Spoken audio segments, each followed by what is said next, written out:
Welcome to Should I Read It? Should I Read It is a weekly podcast that takes a deep dive into books. I'll provide a summary of the book and tell you how the ideas in the book relate across all the books we've covered so far.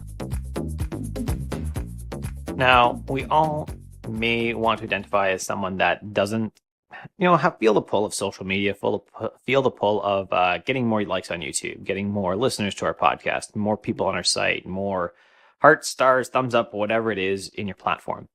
But the fact is that almost all of us succumb to it in some fashion. I'm not on Facebook, but I had to delete this way to check my stats package easily from my iPad so that I didn't concentrate on views. Now, this brings up three problems for people who really want to be effective in their work, in their life, in whatever. First off is that it can be really hard to identify the things that are holding us back because we just don't see it. We don't have that 30,000 foot view into our own life.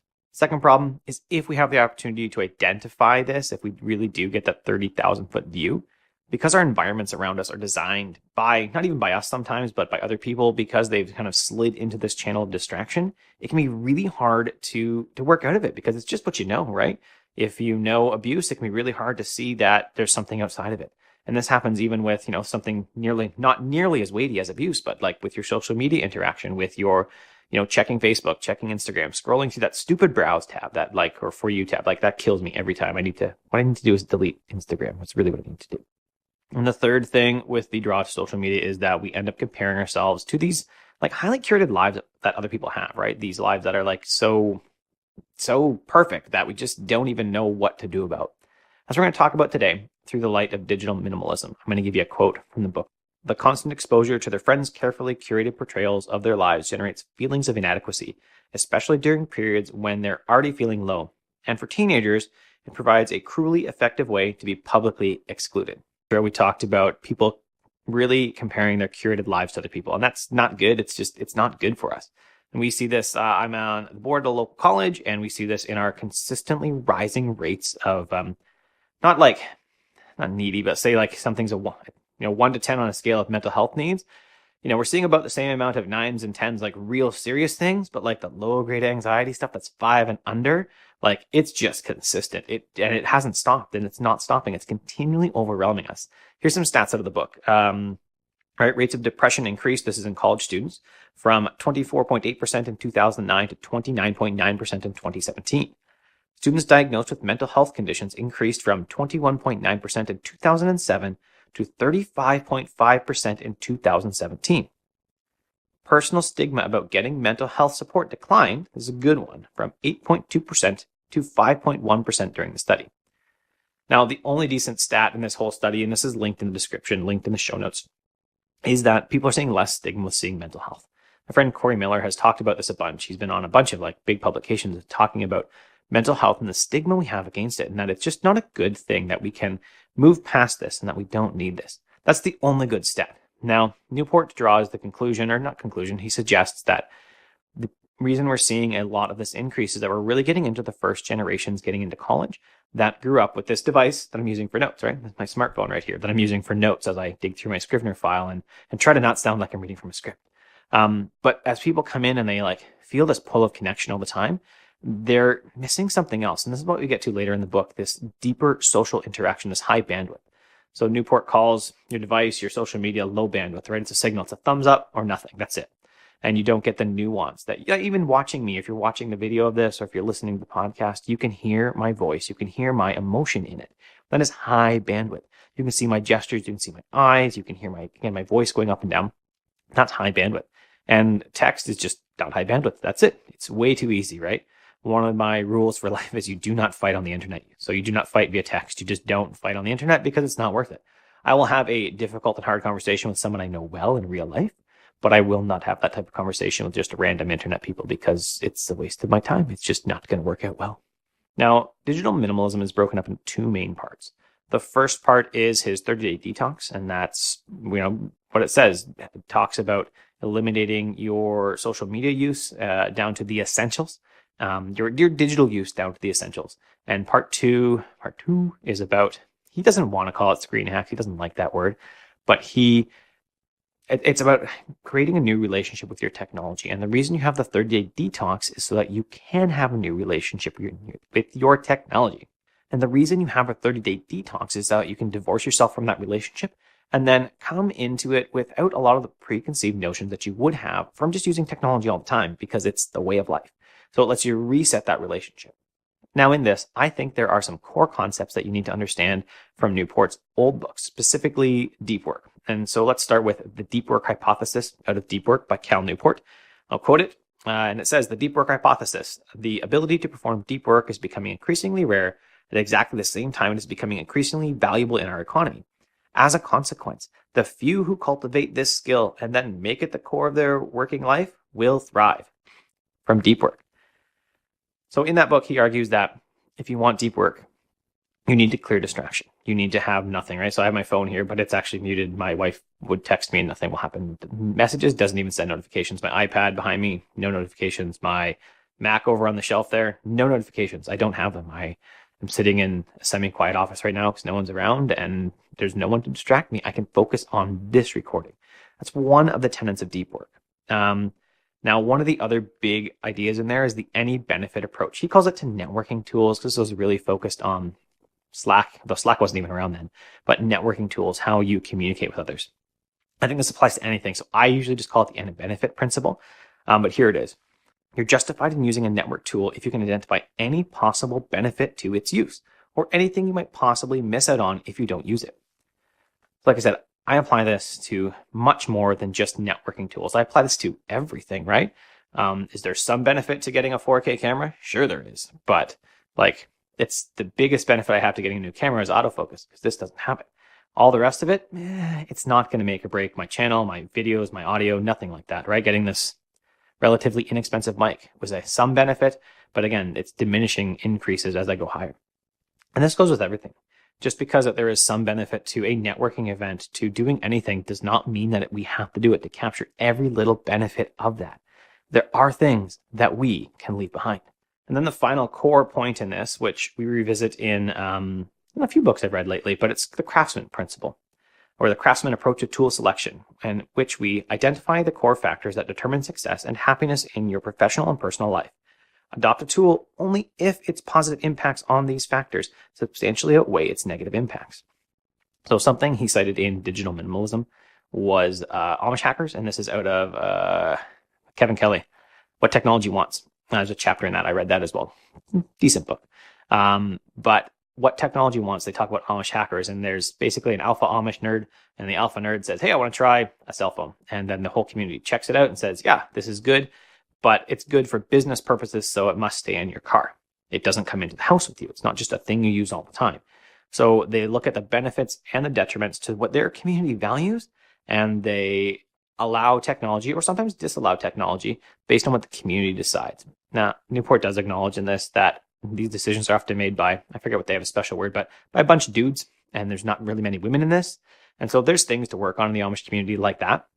But their approach to technology is, it doesn't just look at a benefit. It's a, how does this go with our whole view on everything? Does this fit in? Does this do, is this a good thing, right? They don't allow cars necessarily because it gets people out of the community instead of working within their community.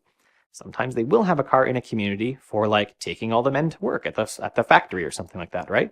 They may have a CNC machine in the background because it helps, produce wagon wheels or something, but then they won't have electricity in the house because they look at how everything benefits just holistically in their community, and does it benefit or doesn't it, and what should we be doing with it? Now let's jump into part one of the book. And it really starts with examining that there are lots of engineers, lots of really smart people, programmers, some of my peers, because I come from a coding background, that are out there, and what they're doing is they are helping design apps that are not in our best interest sometimes, apps that are designed to pull our attention on a regular basis. And here's a quote from the Globe and Mail, to go with that. It says, Matt Mayberry, who works at California startup Dopamine Labs, says it's common knowledge in the industry that Instagram exploits this craving by strategically withholding likes from certain users. If the photo sharing app decides you need to use the service more often, it'll show only a fraction of the likes you've received on a given post at first, hoping you'll be disappointed with your haul and check back again in a minute or two. Now, Instagram goes on to say, we don't do this, but we do try to strike a balance between overwhelming you with likes and and notifications and not. So they say they trickle them out, not to bring you back, but just so you don't get overwhelmed. I have a hard time believing that. I just do. I think that, especially, sitting here in 2019, we've seen a lot of the tech companies don't have our best interests at heart in any fashion. And that while they may say, oh, we're doing this for a good reason, they're not really. They're just, that sounds nice in the media. That's it. So we'll see. That's what I feel. And I agree with Newport in this. I think that most tech companies, I think a lot of the individual engineers are wonderful people, but I think especially with Facebook right now, working at Facebook and continuing to say, hey, we're doing good, it gets a harder and harder sell all the time. There are two big things that really help addict us to technology, and that's one is the intermittent approval, which is withholding likes, setting them sometimes, and the other is really our desire to be socially connected and to feel socially connected. Like I already said, though, a lot of online content, connection, a lot of online connection is low bandwidth. It's not like there's more bandwidth in this right here than in the comments below or in any comments anywhere on Twitter. Like there's lower bandwidth there than there is seeing someone's face. So, and yet we prize these things. And in some ways it's good, right? There are networks that couldn't connect, really esoteric interests that people just couldn't connect on if they didn't have the internet to open them up to the wider sphere. That's a good thing. But we also need to remember that empathy is hard to learn. It takes time. And the only way we learn empathy is by basically being mean as kids, being mean as teenagers, and seeing the pain on someone else's face, and then feeling it ourselves. So if we're not getting that opportunity, then we're not building empathy. Now, digital minimalism, according to Newport, is a philosophy. Let's read a quote from him. A philosophy of technology use in which you focus your online time on a small number of carefully selected and optimized activities that strongly support things you value, and then happily miss out on everything else. There's three principles in here that Newport says we need to ascribe to that really are the core of digital minimalism. And one is that clutter is costly. Too many things around, too many devices, too many notifications just cost us far more than we realize. Number two is optimization is important, that we don't just use something. So there might be some utility in Instagram, but we don't just use it blindly. We use it like a professional, really looking to extract every minute part of utility in there. And then intentionality is satisfying, that it is fun and it's good for us and we feel good inside. It's good for our lives if we're intentional about how we use things. Newport's digital declutter has a few steps. Step one is define your technology rules. So you may say that, well, I can't use Facebook because it's not really work related, and all my family's local, so I don't need to connect with them. I don't connect with anyone on Messenger, so I'm all good. I don't need to use it. And that might be one of your rules. Now for my wife, for her work, she has her boss who works remote, who works somewhere else. Facebook Messenger is the only thing that's allowed on her corporate network. So that's all she can use. And my wife has to get Facebook messages for work. And she would say her rule might be, I'm allowed to use Facebook messages for work, but I'm not allowed to use Facebook in any other way. Totally fine. That might be one of your rules. And you decide these rules up front. And you got to think hard about them, because it's very easy to confuse yourself between what is really needed and what's not, right? If you say, oh, well, I talk to my mom sometimes on Facebook Messenger. Okay, but you got a phone. Like, why don't you call your mom instead? That might not be needed. And each of us has to decide that for ourselves and decide and be truthful with ourselves, be hard with ourselves around the technology that we can use during our 30-day digital declutter. Step two is that 30-day break, where you apply your rules of technology rigorously and that you just stick with them and you only do those things that you have to do with your technology. Everything else off to the side, you stay away from it, you don't worry about it. And step three of the digital declutter is reintroducing technology with your new relationship and applying the any benefit principle, right? So you don't just look at something and says this has some benefit, you cut it and you really figure out what has the maximum utility for you. And then, as he says later, you use it like a professional. So you use everything like a professional. So a professional social media manager doesn't go into their client's account and just scroll randomly. They go in with a search looking for specifics. They help support topics. They go in and they, update, they reply to things, and then they out. That's it. They don't just randomly scroll. They look for the interaction that they want. That's kind of where the end of the book will go, where he talks about, he has a bunch of practices, which we're going to get to, but how you can use your technology. Now, part two, are practices that we need. Now, Newport's first point is that solitude wins. And let's look at the quote here from him. It says, solitude requires you to move past reacting to information created by other people and focus instead on your own thoughts and experiences wherever you happen to be. This is mindfulness. This is you being aware of what's going on around you, not just sticking your headphones in and taking off, right? It's talking to people on the street, getting to meet new people. That's what it really is about solitude, being not just alone, but being alone and being in the world around you, right? That's what it really means in this context. So he has a couple practices in this. First is leave your phone at home, or at worst, bury it in a bag. It's like the worst option is taking it with you, but burying it in the bottom of your bag. And the second practice really is writing letters to ourselves. So communicating with ourselves by hand. Yeah, he means by hand. Just about where we are, what we feel, where we want to be, and that we can come back to this later. The second main point in the part 2 is not deep social interaction. I've talked about this a bunch, so I'm not going to dig into it. They talked about it really good in... Mike did. I forgot the name of the podcast. There'll be a link, or I'll put a little title here because I'll look it up after, about he said he's never going to like again. Bookworm. That's a Bookworm podcast. They just did Digital Minimalism recently. And so they talked about never clicking like again, because that is not meaningful social interaction. If you really like something, call them, send them an email, have a more meaningful social interaction with them instead of just clicking the like, because that's an easy way. Just, I clicked like, they're my friend. If you're worried about, this Newport says this, if you're worried about what your friend is going to think because you didn't click like, call them. If they have a new baby, don't say, I love your baby. Go visit them. Like, make it a meaningful interaction every time. And don't just take the easy way out. Newport's first recommendation is don't click like. His second one is consolidating the time we text. And he says in here, so if you're going to text, totally cool, go for it. But use it as a way to organize face-to-face meetings. So text about coffee to have coffee with someone. I did this with my friend Sherman. Hi, Sherman. I know you watched some of these. Last week, we were emailing and texting to have coffee last Friday. We both showed up early, and we actually co-worked for a bit. And then at 4 o'clock, we shut our laptops and had our coffee really. And we talked in the middle of this too. And we've had deep, meaningful social interactions by using email, using text to really get to know each other, to arrange times to like go for walks on the river and other stuff like that. So we get to know each other better. Now, Newport cautions here that some people are going to get annoyed if you're not texting, and just say that to them. Just don't worry about it. If it's not worth their time to call you instead of just texting all the time, then you're not worth their time. That's what they're saying. You're not worth their time. So you're going to narrow your social field, but at the same time, you're going to focus on the high bandwidth activities. And that's the real meat, the real things that you're going to look back and remember. Like, do you remember the text message you sent with your friend? Or do you remember the board game night? You remember the face-to-face interaction. Newport's third idea in here about not picking like is holding office hours. I don't know what else to call it, but it's the idea like you go down to the pub every night on 5 on Friday and you hang out and you talk with the regulars. Or I spend a lot of Friday afternoons, I spent at the coffee shop and I got to know the guy beside me, Albert, and I found out, actually camped with the son a while, like a few years back. His son and his son's kids were camping. Well, I had my daughter out and we were winter camping, and we got to know each other, right? He was recommended books that I'm enjoying now. So having regular office hours where you go and your friends, hey, Curtis is at the coffee shop every Friday at 5. I'm going to go have coffee with them. And you might bring a book, but the real purpose is to talk to people, not to read that book. Newport's third big point is leisure time. And I titled it, Oh, Leisure, Where Art Thou? Let's start with this quote. A life well lived requires activities that serve no other purpose than the satisfaction of the activity yourself. I do coaching people, and a lot of the recurring things we find is that as people find more productivity and have more time in their lives, that they just try to jam it with more work. And that's not really the purpose. And some of the nice thing about my wife working at 3 o'clock every day is that I can't jam it with work. I got kids to take care of, and my 8, 5, and 2-year-old want my time. And while they come in here and they dance around sometimes, that's great. They want my time, and they need my time. So I need to do it. So instead of really taking all this productivity time, all this extra time that you gain because you're not on social media, use it for leisure. Use it for reading some book. Use it for something you're never going to try and monetize, right? Build some shelves at your house. Like, do something for that.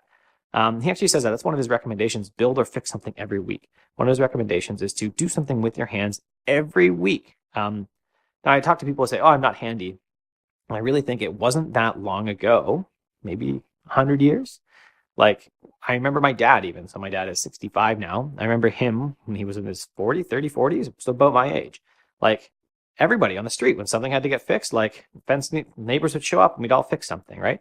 I remember I was a kid. I was just running around in the park, but like built fences together, helped out on cars. Like, everyone on the street did this. And my dad worked for a tech company. He made $250,000 a year in, the 90s. So good money.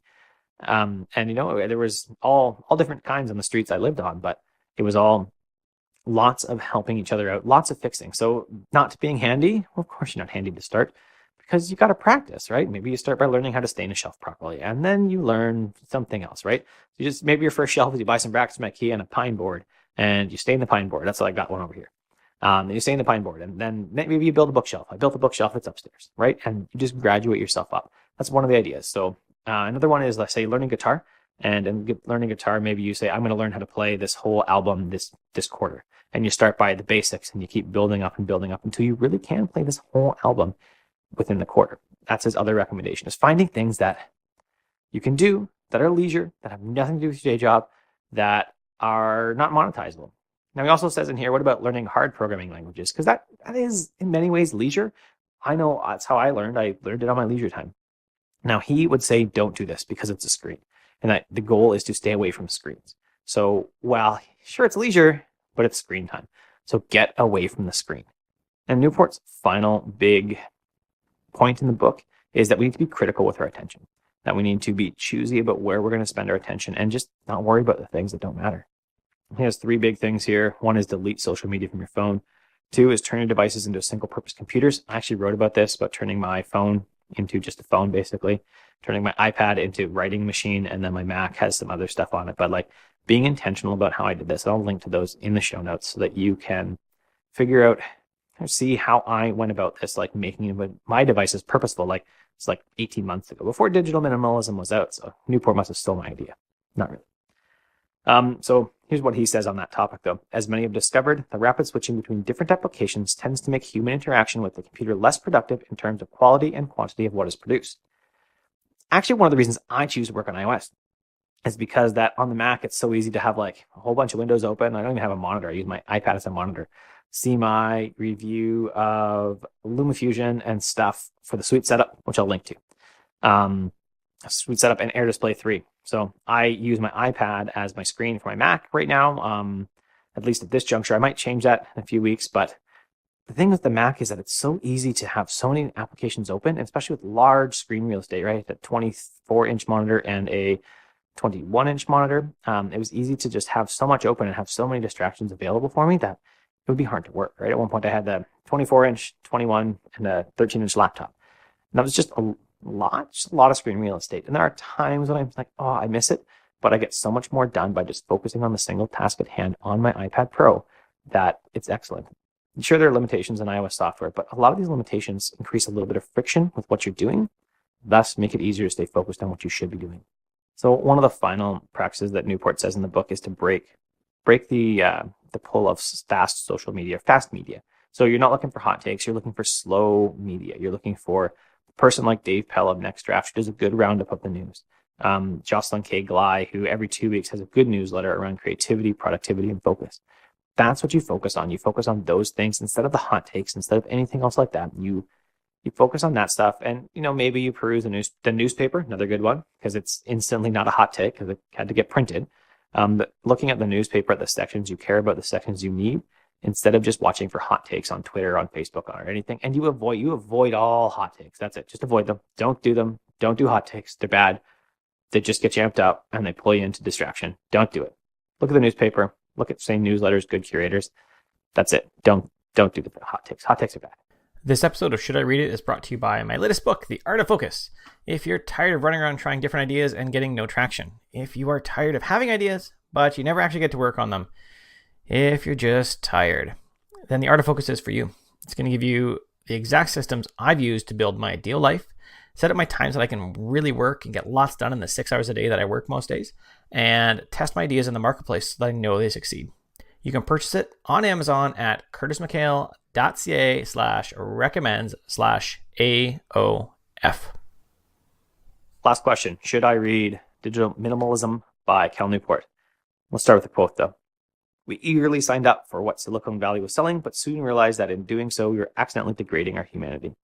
That's really where Newport comes from, is that we bought into technology.